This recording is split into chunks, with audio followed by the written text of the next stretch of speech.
যুক্তরাষ্ট্রের বিচার বিভাগে কর্মরত ১ ডজনেরও বেশি আইনজীবীকে বরখাস্ত করেছে প্রেসিডেন্ট ডোনাল্ড ট্রাম্পের নতুন প্রশাসন। তারা প্রেসিডেন্ট ট্রাম্পের বিরুদ্ধে করা দুটি ফৌজদারি মামলার তদন্ত কাজে যুক্ত ছিলেন।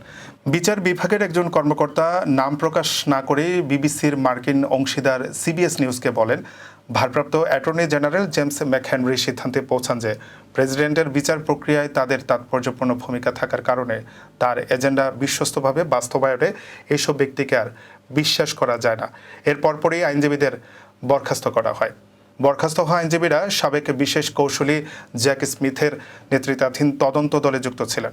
ট্রাম্পের বিরুদ্ধে করা সরকারি গোপন নথি সরানো এবং ২০২০ সালের প্রেসিডেন্ট নির্বাচনের ফলাফল বদলে দেওয়ার চেষ্টা সংক্রান্ত ফৌজদারি দুটি মামলায় তদন্ত করেছিলেন তারা। গতকাল সোমবার তাৎক্ষণিকভাবে এসব আইনজীবীকে বরখাস্তের আদেশ কার্যকর হয়েছে। বরখাস্ত হওয়া আইনজীবীরা গতকাল একটি চিঠি পেয়েছেন।